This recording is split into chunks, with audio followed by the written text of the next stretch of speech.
Welcome into Teal, the show. We've got a great show planned for you. I've got 1010XL's Frank Frangie here. Plus, we'll have Jaguars.com team reporter Ashlyn Sullivan joining us here in a second. Frank, the Jaguars have a big game this week. Their home opener in the bank against the Indianapolis Colts, and we know there's a lot of history between these two teams, especially recent history with the Colts struggling here in Jacksonville, which is good for us. Yeah, it is. It's very early now to get a division game that means this much. And you're right, the Colts haven't won here. 7 straight losses here, haven't won here since 2014. I can tell you that's what everyone's talking about in Indianapolis. Here they're just talking about finding a way to get a win. It felt good in so many ways last week. Guys were running open. It was a close game. They battled, but you got to find a way to get a win. But as Doug Peterson said, there is no moral victories in the NFL, and he really wants his guys to understand that they have to enjoy winning but hate losing even more. Especially when it's self-inflicted. You know, I can handle a loss if we get beat, right? I mean, both good games, you know, or good games back and forth, comes down to the end, you get beat, right? But when you make the mistakes that we did, the amount of mistakes on both sides of the ball, it's harder. It's harder to stomach. Some of the guys mentioned that first loss really stung. Is that the feeling you kind of got around the locker room, that guys just really hated the way that loss felt? It's hard to win in this league. And especially when you beat yourself, it's not a good feeling. So I think you got to give the Commanders credit for what they did. They were prepared, but I did feel like we had a lot of self-inflicted wounds that didn't put us in a position to win the football game. So I think that's the feeling that hurts the most. So in terms of hating that, if that's what he's talking about, I honestly agree with that.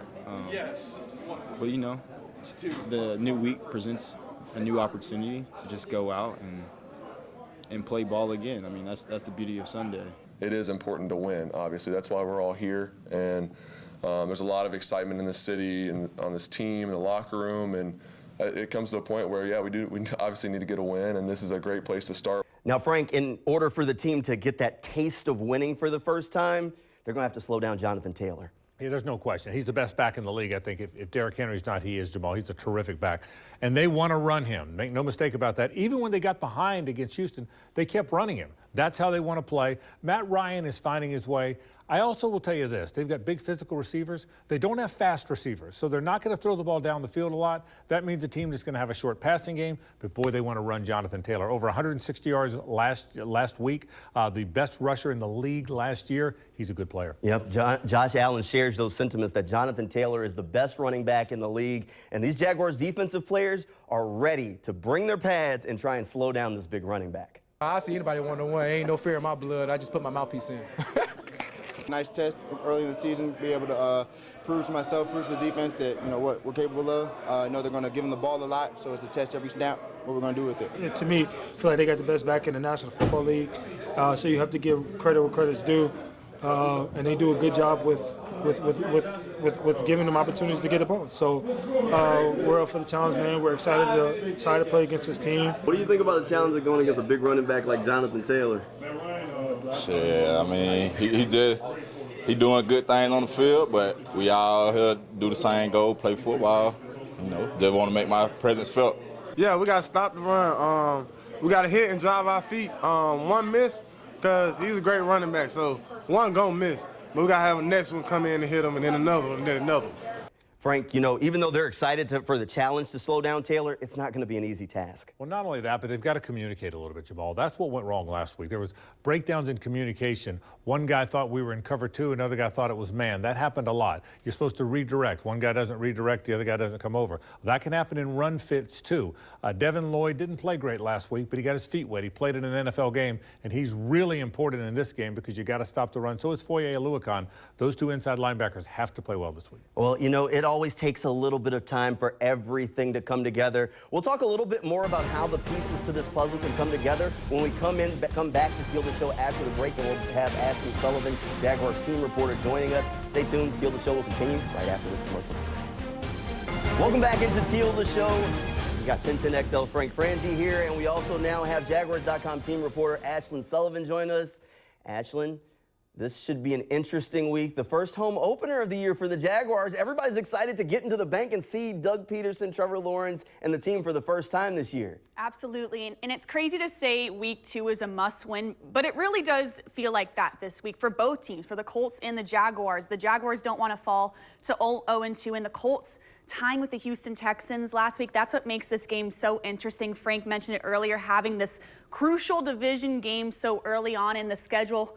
But, man, there's a lot of pressure for both teams on Sunday. Oh, yeah, the pressure's definitely there. Always when there's a divisional game, Frank, you know, it's strange to think that the Jaguars lost that first game, but if they win on Sunday, they could be in first place in the AFC South when it's all said and done. Well, there's two different psychologies that are at play here. You talked about it, Ashlyn talked about it.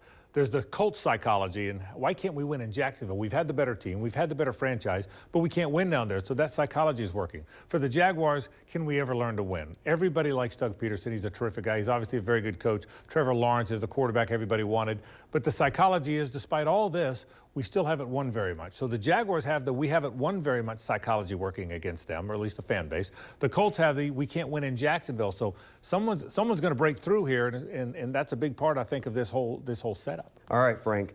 The big part that we're all waiting for as far as a breakthrough comes from is Trevor Lawrence. Last week he struggled a little bit. Do you think he can have a bounce-back game? I do, and I've said this to you, and I've said it on our radio show as well. He's going to be making his 19th career start. Matt Ryan is going to be making his 224th career start. It's pretty crazy if you think about that. I think it's going to happen for Trevor. You never know how fast it's going to happen. Josh Allen took longer than Patrick Mahomes. Some guys took 3 or 4 years.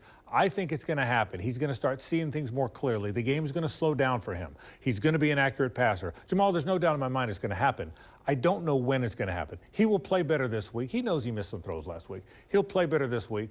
But I'm guessing he'll play better in week 6 than week 3, in week 9 than week 6. I think that's the way it's going to go. He'll get better as the season goes on, I believe that. Ashlyn, you're typically in a pretty good space when the team just needs their best player to play like he's their best player, right? Absolutely. And I catch myself because, yes, we're saying, why isn't Trevor progressing like we thought in year 2? Why isn't he Patrick Mahomes? Why isn't he Justin Herbert? And I'm telling myself, okay, Ashlyn, it's only week 2. And if he made those throws to Travis Etienne and Zay Jones in the end zone last week, we're singing his praises. We're saying, oh my gosh, he is there. He is Mahomes. Wow, look at him go. If he just makes the easy throws this week, if he converts on 3rd down, and if he scores in the red zone, we're that much closer to Trevor Lawrence taking this big step that we want him to take in year 2. You're right. He does just have to make those easy plays, and that's what you really want to see. I think that's what was frustrating for a lot of the fans, is that he missed some of those easy throws that you're like, okay, it was right there, and he just didn't quite play up to it. But you know what can help a young quarterback be able to make those plays and even not have as much pressure on his shoulders? A good defense. Defense got off to a little bit of a slow start. Ashlyn, Mike Caldwell in his first week calling plays. Eventually the defense settled in. Do you think this defense is destined for the levels that we think it can get to? Absolutely. I think we go back to training camp, even back to OTAs. They were the storyline of the offseason. They impressed us every single day. And the biggest thing that stood out to me is the secondary, the miscommunication with Shaq Griffin, Rayshawn Jenkins, Cisco, Tyson Campbell. You name it, they just weren't on par last week. I think if the secondary fixes those communication issues this week, we're talking about a different defense. We saw it in training camp. They were lights out for the whole month of August. Now it needs to translate on the game field. All right, Frank, you're on record saying you think this can be a top 5 defense when it's all said and done. There were a few plays they left out on the field, but they were this close. I mean, 3 turnovers. They only did that one time last season. Now they've done it in week 1. Yeah, there's a lot of talent, Jamal. And I sound like a broken record. I say the same thing over and over, but think of the newness here. Fatukasi is new. Aluakan is new. Devin Lloyd's new to the league. Andre Cisco's a first-year starter. There's a lot of new. Trayvon Walker, the best player on the defense in time, just got to the league. There's so much newness, and defense is all about communication. They blew some communications last week. It's one of the they missed some tackles, but the bigger thing was that they missed assignments. I think that happens as they go along. I really think they're going to be good defensively. Now, this is a good test. A veteran quarterback and the best runner in the league. You'll have a better idea of how good they'll be. I think they're going to play well on Sunday. All right, we've reached the point in the show where it's time for us to pick the game. All right, Frank, the Jaguars have beat the Colts here year after year after year. Do you think they can do it again on Sunday? They can do it again. There's no question they can. It's a tough one for me to pick until they're a little. If this was week 4, I'd be very confident the Jags would beat the Colts. I'm not as confident they're going to beat them in week 2. All right, Ashlyn, what do you think? I think it all comes down to, truthfully, the first couple of possessions. If the Jaguars can get a lead, I think absolutely the Jaguars win. I have nightmares, and this isn't in Jacksonville, this is in Indianapolis. Ooh. On the Colts field. Michael Pittman's name just ringing through the loudspeaker. If the Colts get a lead, especially with this momentum, I don't care if they say they don't care about the streak. They care about the streak. If they have a lead going into the second quarter, I fear the Jaguars won't catch up. So these first 2 offensive possessions for the Jaguars, you got to score, and you got to score touchdowns. All right, I'm sticking to my early season predictions here. I picked the Jaguars to win this game before the year started, so I'm going to stick with it. They're going to pull out the W here and get to 1-1 on the season. Hopefully Trevor can make those easy throws and they can put some points on the scoreboard. We'll have to wait and see if it all comes together. Frank, Ashlyn, thanks for being here, and thank you for tuning in tonight to Teal Show. It's been a great show. We'll see you again on Monday night. Good night, and go Jags.